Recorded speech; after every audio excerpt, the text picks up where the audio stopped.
Onlar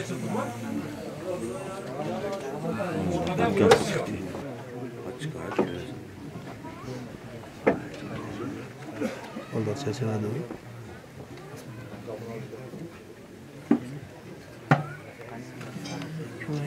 İşte orada köylüğüne tortu çıkmasın ki.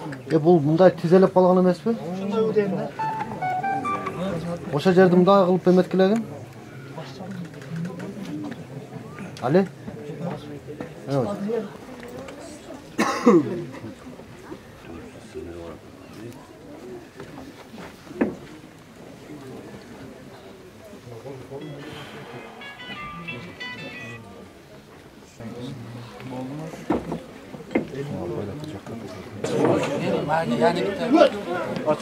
Hemen yardım ver.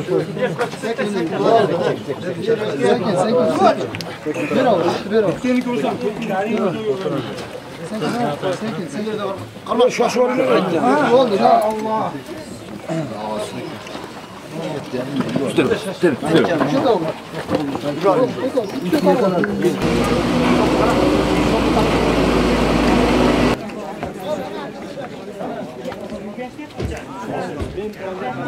İçin ноябрь günü saat 12'den 15 şamasında 112'den o şahardык өзгөчө кырдаалдар министрлик башкармалыгына кабар түшкөн. Ушундай Ош шаары менен Кара Суу районунун кесилишкен жеринде мына Памирский көчө менен Мадмаров көчөсүнүн ортосунда ушундай дуал басып калды деген маалымат келди.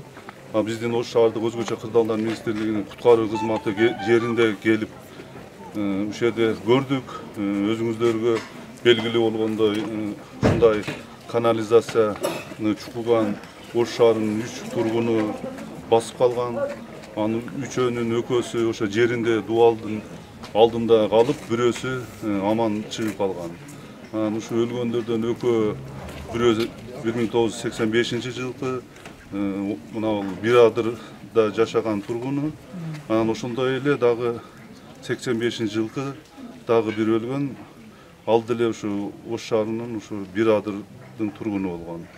Эми бул жерде азыр биздин маалыматыбыз боюнча ушул жерде жашаган жергиликтүү тургундар ушу 10 үй бүлө буларды заказ кылып, канализация каздырып, канализацияга улайбыз деп жалдашкан. Жалдашканда ушу курулуш нормаларын сактаган эмес.